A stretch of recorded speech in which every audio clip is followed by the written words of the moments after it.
After living 7 years in the United States, Sergio and Rhoda moved back to the country where they were born, Israel. Combining their love for the Bible and of the land, they now document their travels through key biblical sites in Israel and share them with their YouTube subscribers.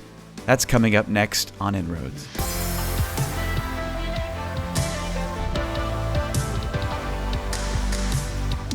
Welcome to inRoads, where we share real-world stories of digital evangelism and provide you with tips and resources to use today's technology to spread the gospel. Learn more about us and watch our free video series at appianmedia.org. During this week's episode, we're highlighting the great work that Container Solutions, Inc. does in providing high-quality, custom-engineered packaging solutions, including the camera and equipment cases that we took with us on our recent production trip to Turkey. We'll talk more about them later in the show. Well, Craig, it wasn't long after we started researching Following the Messiah that we ran across Sergio and Rhoda's stuff, because it's awesome. Mm-hmm. They have a YouTube channel where they look at the Bible lands, and they're joining us today on inRoads. So we're excited to have them. Yeah, really good to meet you guys. Good to finally talk with you. Wow, the honor is all ours. Thanks, guys. So first, tell us a little bit about yourselves. All right, so I was actually born in Lithuania to Russian-speaking parents, and I'm not Lithuanian because back at the time it was USSR, and my parents are from a Jewish descent, so we did the Aliyah in the repatriation to Israel in 1992, and so I grew up here. I went to school, high school, college, military. And then about 2007, 8, they did a conjoined meeting between Arabs and Jews, and that's how I met Rhoda. Right? Yeah. And I was born and raised here in Nazareth, and to a wonderful family, wonderful parents, Christian family that loved the Lord, and so grew up in church. And as Sergio said, in that meeting we met, and it was such an incredible meeting because in Israel, like even believers, you can find the tension because of political problems. And so our churches wanted to overcome these barriers. And so that was wonderful to have the youth worship together, get to know each other, speak each other's languages, and so on. And so that's how we met. And in 2010, we got married. Yeah, that's it. The rest is history. Yeah, the rest is history. Well, we're going to dig into all of that. But so you guys live in Nazareth now, correct? Yeah. Okay. Is that where your family still lives, Rhoda? Yes. We actually have like one lot, and my parents live right on top of us, and my brother right on top of that. And I have two other brothers. If they want to build on top, they can. And we have my old grandma's floor. And so that's where we live. Oh, man. Okay. I know that's a little different than the little U.S., but that is very typical yeah. in Israel, right? Yeah. You just kind of, families kind of stack on each other. Yes. Yeah. That takes cool. a special kind of family. It does. To do that. But I like that. That's really cool. That's really cool. You know, when I met Rhoda's dad, he's like, when you're gonna get married, you're not just marrying Rhoda, you're marrying the family. The two families get married, and it really became that way. So it's marvelous. That's cool. I have to know. I mean, you guys are living there in Nazareth. What is it like living in a city where Jesus grew up? I mean, there's so much biblical history and significance in that spot. Does that impact you on a day-to-day basis? Yeah, absolutely. To be honest, when I grew up here, like we took it for granted. I took it for granted. Like people from abroad would come to our church and would say like, wow, you're in Nazareth. And we'd be like, yeah, we are. But it wasn't until like digging through the word and reading the Bible and loving that I realized, wow, Lord, I live in Nazareth, in your city. And so today, obviously, it doesn't look like it did back then, but it is exciting. And I think we are just as excited about it as those visitors who come and get excited about it too. We see a lot of people who are interested in the Bible lands, and you guys have taken that and made a YouTube channel out of that. Kind of talk about your YouTube journey. How did you guys get started with this, and what are you doing now? Yeah, it's a good question. We actually never planned to start a YouTube channel. It was Rhoda's brother and his wife came from Italy to visit us, and we said, let's take them to Mount Tabor, show them around. And we said, well, while we're here, let's take an iPhone and also film a few video and make just something very small and send it to our church in Florida where we used to live. And it's like our family to us. And so we did that.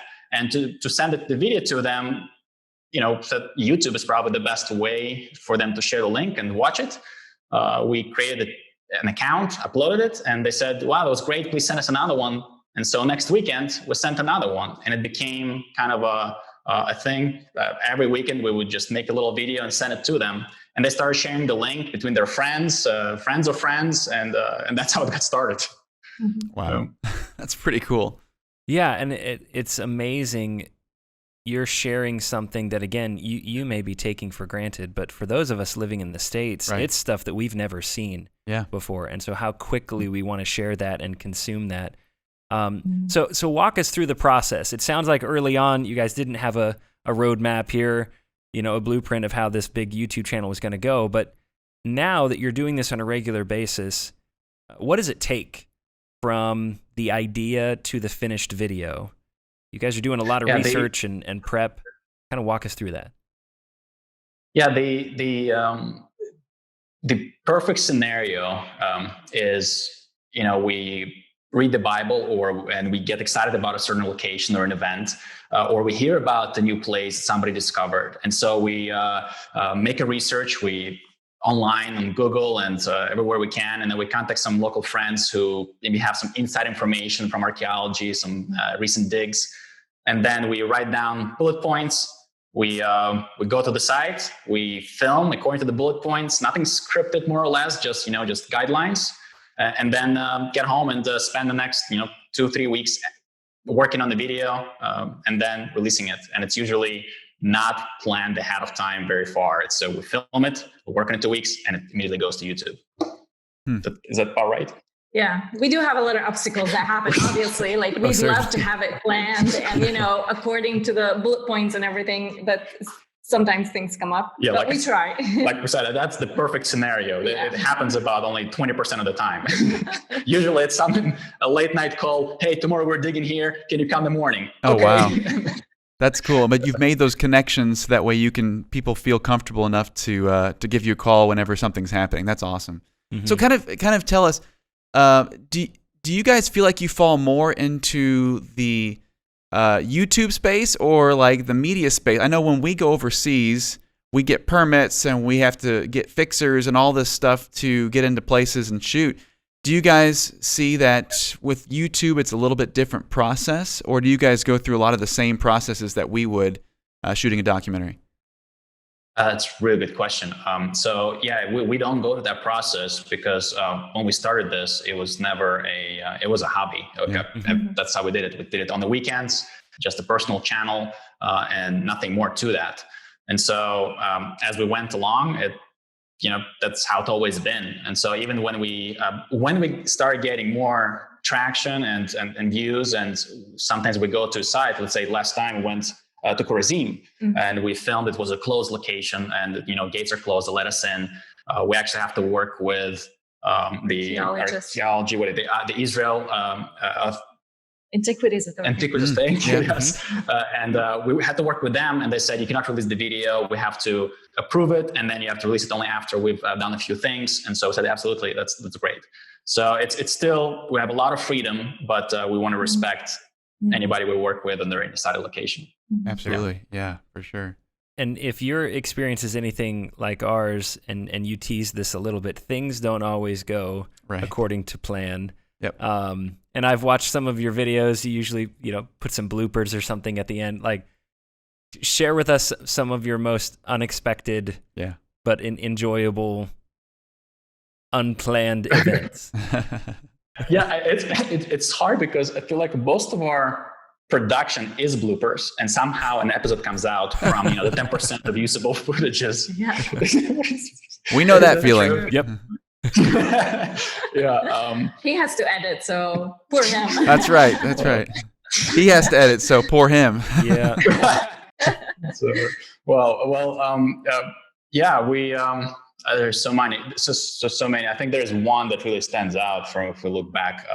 That would be the Jericho to Jerusalem hike. We would be I mean, the whole thing is full of mostly bloopers, really, because we didn't plan anything except let's just go on a hike from Jericho to Jerusalem, the Good Samaritan Road, and see what Jesus would have walked through every time he would get to Jerusalem.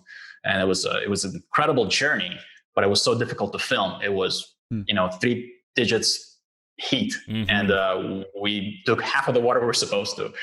And so by the end of it, we get to Jerusalem and we see Jerusalem and we say, okay, well, let's actually continue and get to the very walls of the ancient city. If somebody listens to this, they'll have to watch what happened.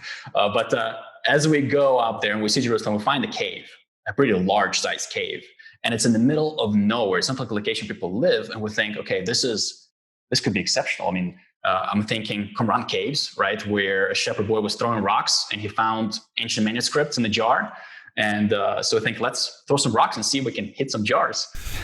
Or worst case, some bats will fly out or something. So I throw a rock, nothing happens. And then Yossi goes and he goes, let me show you how it's done. And he takes a rock and he goes, and it flies into the cave. And then suddenly there's a noise and a roar. And there's pots cracking. And we're like, what's going on? And we got so scared. We're backing away. And then there's this roar. And this poor big shepherd dog with the tail behind its legs runs out and like, and we feel so bad. Please, let's not put this to the video. Oh man, that was one of those. The guard dog was not protecting any more manuscripts. I guess not. I guess not. But yeah, there was I think what do you call it? Would it be a Druze village or? Nearby, a Bedouin village nearby. And I think it was a dog that would be, shepherd dog or something like this. Yeah, but I think the dog was okay. We didn't harm the dog. They just scared, poor thing. So, is this full time for you guys, or do you guys have something else that you're doing now? We actually do have work. We are in the IT business. Sergio is a software developer by trade. And so we do have an app that we market and it's on the iOS, and that's our daily job. Yeah, so this would be our, on the side, ministry. Today it's a ministry. It started as let's just send a video to friends. Yeah. Today it's a ministry. Right. Oh, cool. So what is it going to take? 250,000 subscribers, 1 million subscribers to make this full time? What do you think? I don't know. No, I'll take some prayer to figure it out. Yeah. Are you guys amazed at where it's gone with the number of subscribers? I mean, when you look at it and say, wow, we're north of 200,000 subscribers to our channel. I mean, obviously that's not what you expected when you first started this. I mean, talk about that. Yeah, absolutely. This was like beyond what we've ever expected, because all we want is just to send some links to our friends in Florida and the church, and that's it. But one day, I think this was a changing point where YouTube took one of our videos. I think it was Capernaum, right? Yes, Capernaum. Yeah. And we were so happy it was Capernaum because it has a bit of the gospel, and they put it on their front page, and the thing blew up. And so we had no idea who, what, and how it happened, but that's what happened. Yeah, we were thinking to quit so many times because it takes how long it takes to edit a video and what a hard work it is. And when we got back to Israel, our purpose was, we lived 7 years in the States. And when we got back, we said, we're going to make a startup and work in the business and build it and use that resource to glorify God. And we didn't expect this to happen at all. But when it did, we said, okay, Lord, you sent it to us. We have to keep going. We have to continue because there's a platform and there's a need, and kept going. That's awesome. Talk to us about that need. Why do you think it's important for people to see the land? What are you trying to provide to other people? Yeah, that's a good question. When we started read the Bible, and you naturally, when you love the Word and love the Lord, you naturally want to also know the places and the events that took place in. And so we personally had this desire to see the events and the locations. So we think there's a lot of people who have that yearning to see where Jesus has walked, to see where Abraham has been, and it really helps you visualize this place. Wouldn't you say that? Yeah, absolutely. I'm a visual learner, so I love, and many of those places we go for the first time, and we have that experience like, wow, this is here, and we've lived here most of our lives, and we've never been there. And so we want to pass on that experience also to our viewers. So when they watch, they have that same wow or aha or, that excitement that we authentically have, because we've never been there, and this is our first time, and we're going to film. So it's cool. Yeah. It's one of the reasons why we're not much scripted and just grab the camera and go many times, just with some bullet points. It's because we want to just take the people along with us and experience it for the first time. And your reactions are so genuine. That's something I love about your videos. Is you guys are not actors. You're not acting this, but to see the looks on your faces, it's a familiar look when you watch someone experience Israel for the first time, or parts of Israel that they've not seen before. So to see that in your faces is just contagious. And there's an energy, and I think that I can only speak for myself, but the YouTube channels that I really am drawn to, the hosts are energetic and excited, and I'm being able to live through them. And I definitely see that in their videos, and it's really, really cool. So let's talk gear for a second. What do you guys shoot on? You're flying drones. Talk about that. That's okay. So you want to take that one? No, that's yours, definitely. Well, it's funny because she said that, because she helps with everything. Like when you see me in the video, she's the one behind the gear. And I find it incredible that she was able to learn all this, and that's Good really cool. Well, we got pretty simple. We start with an iPhone, and then we said, well, let's do something more quality for the viewers, and so we got a Sony A6500. At first, we used our iPhone stand as a microphone, and you can see it in the first videos. We have these headphone wires somewhere hanging for the microphone, and then we sync the video and the audio. But now we use the Wireless Go Rode mics, and sometimes just a little shotgun on the Sony. And for the drone, we use the Mavic Air. We also sometimes use Mavic Mini. If you look at the Northern Israel, which supposed to be like a toy, but it produced pretty good results. Great. But it's time to upgrade. Actually, we broke this camera, the Sony, and it's not operating very well. And we're thinking to go Sony A7S III. You must have heard about it in the recent news. And he's all Sony exciting over here. I am the Sony guy, and I'm the Canon guy. So, but the Sony, it works really well. So, before we go to a break, I just one more question for you. What's the response been? You guys talked about the importance of showing these lands and how this is growing, but what kind of feedback are you getting from people through the channel? Well, we're so thankful for the amazing feedback, because we are so encouraged by it. But if we were to speak of a couple of them that stand out, are emails of people who are either very ill, they can't make it here, or poor and they can't make it here, and they are so happy with the videos and they're so thankful for them. So that really touches our heart. And what more so, even people who told us that this has been encouraging for them to pick up the word and start reading and studying the Bible. And what could we ask better than that? That has been an incredible encouragement for us. Yeah, absolutely. Couldn't agree more. That's something that kept us going. Like we would think, it's taking too much time, let's just give it a long break, or consider, leaving. And then we'll get such an encouraging email saying, hey, this has an impact. And we go, okay, let's keep going. And there is another category of feedback that we entirely did not expect at all. And that would be a Muslim community. We have a video. It started with Lot's wife. We have a video about Lot's wife, went down to the south to show the Lot's wife location on an Israeli side. There's one in Jordan, one in Israel. And we just did the video thinking, just people will watch it, they say, and that's it, nothing special. But then that video all of a sudden picked up, and it has, a few million views, and most of them are from Muslim community, because apparently Lot's story also appears in the Quran.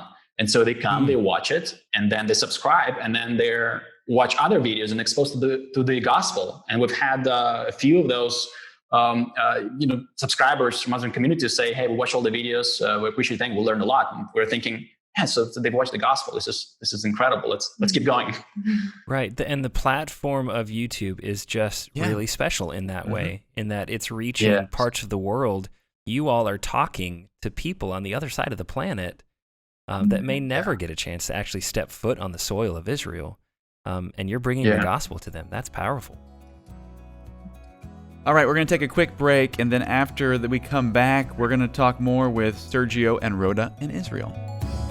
Okay, so let's talk about this week's sponsor, Container Solutions, Inc. CSI makes custom engineered packaging solutions for big and small industries, manufacturing, automotive, military, and even camera gear. Like our camera gear, these guys provided exceptional hard cases with inserts to allow us to safely transport our gear overseas, and they were incredible. You give them measurements for your specific needs, cameras and lenses, batteries, and they use foam, plastic, steel, you name it, to make packaging for your product. Yeah, CSI is a proud sponsor of the inRoads podcast and Appian Media, and we're thrilled to work with them. You can learn more about them at containersolutionsinc.com. Check them out. And we're back with Sergio and Rhoda and their YouTube channel. Let's talk food for a second. I think Didn't know you were going to go there. I knew we were going to go there. We were talking about food in the break. So, tell us a little bit about our Israeli food is really limited to shawarma and maybe hummus and a few other We got things. some falafel. We got some, kebab. Yeah. But man, we discovered shawarma and pretty much just stuck with that for the majority of our trips. And we think we're pretty hot stuff for knowing shawarma. But compared to you guys, I'm sure that we are going to look really small and insignificant. So talk food for us. Oh, yeah, that's all Rhoda. I'm like you guys. I ate potatoes my whole life, and then I got married to a family with a rich culture in Middle Eastern food, and it's been the biggest blessing. So, hummus. But I have to say, shawarma is pretty good. We love it too. Like, if we were to pick a place out there to eat, I think most of the times we pick up shawarma when we're out filming. So you never go wrong there. But we have a lot of food that, you can have in the house and locally. I think my dad makes the best hummus. And so that's why we did a hummus video with him. Mm-hmm. But I think we're very blessed with the type of food that we have here. It's so good. Yeah, if you think about shawarma, it's like, it's considered here as kind of fast food, you would say, because you can grab and go. Right. But the ingredients are incredible. They're all healthy. Yeah, healthy, good. It's good fast food, basically. Yeah. It really is. That was actually one of the things walking through the old city of Jerusalem, and I saw someone was selling the spice. Yeah. And I am not culinary inclined, and so I said I'm going to pick up as much of that as I can safely carry home, and try to recreate it here in the States. My wife does an amazing job, but there is just nothing like just grabbing it when you're over there. Oh yeah, so good. And I think there was one place, especially up in Galilee, where we would go to lunch every single day, and our guide was like, "Really, you want to eat there again?" It's like, yes, we want to eat there breakfast, lunch, and dinner if we could. So, and I think spices. Have you guys been to Jerusalem? Have you ever tried the what do you call it? The bread, the cakes, the Jerusalem cakes? Oh, the Jerusalem bread. It's oval shaped. Yeah, it's like an O, but stretched out O or zero. Yes, we've seen that. I don't know if we've never tried actually that. stopped to eat it. Yeah. No. Oh You've man, got I'm to not try. impressed. Rhoda introduced them to me. They're incredible. It's this incredible bread with this flavor that is unique, and then they give you a little za'atar, which is hyssop. Right, the biblical hyssop, and they add a little bit of lemon salt in there or something, and you just dip that bread into hyssop and you eat it. Wow. And it's I'm incredible. getting really Two ingredients, hungry bread and hyssop, creates something phenomenal. You have to try it. They're all over the corners and the streets of Jerusalem. Yeah. Oh man, sounds really good. I mean, spices are a big deal over there. I think on one of the back of our workbooks is this picture of spices. Yes. And like you go through the old city of Jerusalem, and they have these really neat spice mounds, I guess. I mean, is that really what you would say is the signature of Israeli food, is this culinary blend of spices? We definitely use our own spices. Like we use cinnamon, we use cumin, we use paprika. So we do use few spices, like a lot, that makes the cuisine here special, I guess. So yeah, we do use some of those. And obviously in Jerusalem or even Nazareth and the marketplaces where the tourists are, then they want to showcase a lot of that and put as many spices or whatever that they want you to buy. But we do use a lot of them. Like a lot of times I go to the market in Nazareth or close to it to pick up, from these big barrels of spices. That's neat. That is one of the limitations of shooting video is we try to show people and tell people the Israeli experience over there, but we can't capture the smell. Right. We can't, you just got to believe us. You walk through the streets and it smells amazing. Yeah, right.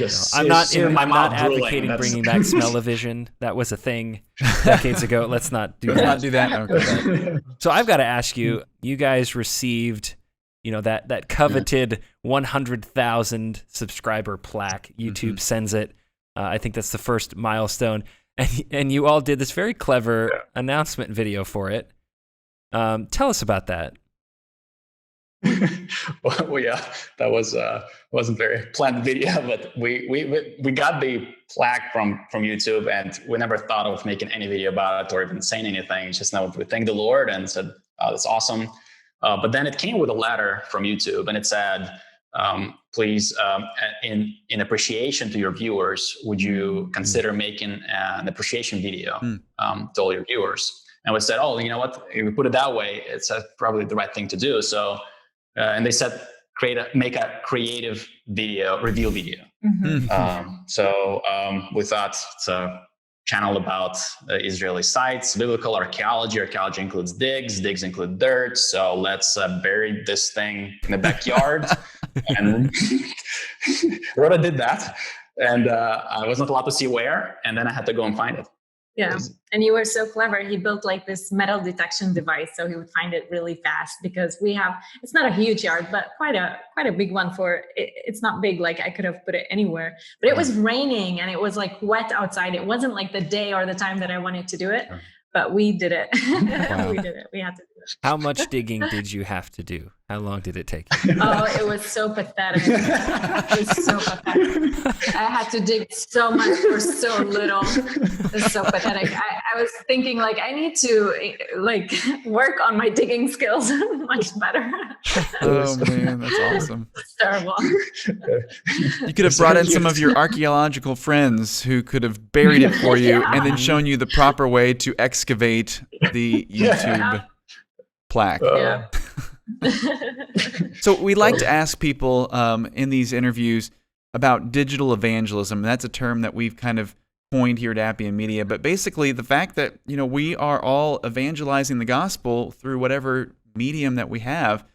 And what do you guys think about that term? And do you guys see yourselves as digital evangelists for the Bible? That's a really good question. This is actually probably the number one reason why we're still doing these videos. Even though it started with some videos for friends and church and family, but we continue to do them because of the opportunity to bring the gospel into them, whether through sites, through showing, hey, the Bible is not just fiction. These are real stories, real people, real places, and archaeology all proves that. And everywhere we go, it proves it. And so, but once in a while, we'll put the gospel into the video, or a call for salvation. Yeah, definitely, I think it's YouTube, like you mentioned before, is an incredible platform to do that, and we're so thankful for this opportunity. Mm-hmm. Yeah, in the Bible it says everything you do it for the Lord. And so, if we were not doing it for the Lord, but for our fame or ourselves, and it doesn't make sense to do it. Right. And we wouldn't want to do that. Right. Yeah. That's right with digital evangelism. Never thought of it this way. Yes. I mean, you really are. If you were to provide, like, to give someone some real world tips, like, this is how you can use this material. Someone approaches you, and I have found this in my own experience. Sometimes it's harder to say, hey, would you join us for a Bible study? Yeah. It's easier at times to say, check out this YouTube video that talks about. Yes. Okay. Yes. Okay. Yeah. Okay. Now. Okay. Yes. Absolutely. That's actually one of the reasons why we have we printed little like business cards. We have our business, so we have our business cards, and we have a YouTube channel cards, and it has nothing except the link to the YouTube channel. And so whenever somebody says, where do you work? And I'm thinking, well, I could say business, but it's the relevant for the grand scheme of life. But I thought there's an opportunity to share on the YouTube channel, and if they fall upon video with the gospel, hey, they've heard the gospel. So that's how we would do sometimes. Yeah. And for me personally, I'm like a visual learner. So I myself would even go to videos like of media and evangelism, commentaries, whatever it is, to understand a passage better, or a map, or whatever it is. So we definitely see the value in these means. Yeah. So tell us a little bit about what kind of advice would you give to somebody who is interested in becoming a content creator, specifically for Bible content? What would you tell them they should do first? Our number one thing is always start with the Word of God. I mean, that's where our life comes from. That's where the truth, grounded in truth and inspiration and encouragement, and even the desire to do everything. And it really sets a good foundation. So there, would you agree? Yeah, and I think like you yourself would add that not to be caught up even in the equipment and like focus too much. Oh, I need the best camera or the best audio, because if you really have the desire to do it, you can start with whatever you have and then take it from there and see how the Lord opens the doors. Yeah. Sometimes I have friends call and say, "Hey, what camera should I get started?" It's a great question, but I always think of the problem and how you can solve it. The problem we were solving is there are sites in Israel that there are no videos about, and people want to see them. And so the problem was bringing that biblical site to people's homes. And so the solution was, hey, we've got an iPhone, let's just do it. And problem was for just 20 people in church in Florida. But it's on a much greater scale. So if we focus on, there is a problem, how can we solve it? And most likely, most of us already have the tools we need to solve that problem. Maybe just a little bit just to get started. That's probably our advice. Yeah. And it's such an exciting time to be a content creator because we have in our pockets the capabilities of cameras that a decade ago was out of the question. Exactly. And so you're absolutely right. Start with what you have, because most people can create something. And I love hearing your story. I don't know that I would have pegged that first video as having been shot on an iPhone. Right. And you guys are upgrading, and you guys are trying to improve the quality, which is important. But don't let that stop you from getting started. Exactly. Yeah. So what do you guys have coming up? Can you share with us some of your plans for future projects? Yeah, absolutely. So we're about to wrap up this season that we are in season 4, and we have a couple of more videos coming that are not usual, and guest Sergio will talk about the last one. And then, of course, we are already talking about season 5 and what kind of places we want to see, and try to see if there are archaeologists, and if they will be able to come here and dig. And so we're preparing for it. But Sergio can take it about the end. The finale is something unexpected. So okay, this is so exciting. I don't even know how to explain this, because this is exciting for us. And our season finale is going to be nothing like any video we've ever done. It's going to be entirely different. It's going to be very raw, not much edited, and it's going to be truly an experience as it was for us, because we had the chance just a couple of weeks ago to visit for the first time in our lives the Temple Mount, the actual Temple Mount, and get in there and walk there, and be escorted by the security, and given that briefing of like 10 minutes of security briefing what we're allowed to do. We could not hold hands, we could not touch anything, we couldn't walk into most of the places, but exactly where we can go, what we can do. And the best part is after this whole briefing, we had no idea we could even film. As far as I know, you can't. And so I turned back and asked the officer, and I say, excuse me, are we allowed to film? And please with my phone. And he goes, you waited your whole life to get here. You get here, you're not going to film? Take as many pictures and videos as you want. Go. That's awesome. In Hebrew. And say, thank you so much. And so we just recorded the whole thing. Wow. And we can't wait to just show it's going to be as is. Oh, yeah, That's because great. that especially is not an experience most people will get. Right. So Right. the fact that, I mean, you're living in that country and you're Yeah. just now seeing, that's amazing. That's going to be Yeah. special. Might we see Sergio and Rhoda in Egypt or Turkey or Jordan? I mean, do you think you guys would ever take this outside of Israel? That's a good question. We thought about it before, like we even almost got to the Petra in Jordan, because Jordan is, I think, the closest place that we could go to. But we have so many more places in Israel that we'd love to cover. Yeah. And I think we just stay with that for now, unless opportunities like really open up and we think, okay, this is worth it. Let's do it. Yeah, definitely. Yeah, but there's a lot of places around. There's also a lot of security things that need to be resolved. For example, I can't just go into so many places. But so that's also something you need to consider, because, for example, if you have an American passport, you can enter a lot of places that, you know, an Israeli cannot. Yeah. And so that's also something to figure out. Yeah. Yeah. Well, thank you guys so much for joining us today. This has been such a fun interview and a fun conversation. We really do need to get together and do a little bit of collaboration, or at least eat some food together. Absolutely. I could see that in our near future. So, well, thank you guys so much. Thank you. Thank you. It's been such an honor. Thanks. So coming up next on inRoads, Tracy Robinson, a documentary filmmaker, freelance video editor, and the director and producer of The Matter of Life, a documentary that addresses the issue of abortion through science, philosophy, history, and powerful personal stories. As one writer put it, Tracy is a filmmaker that hopes to make abortion unthinkable. That's next time on inRoads. inRoads is a production of Appian Media.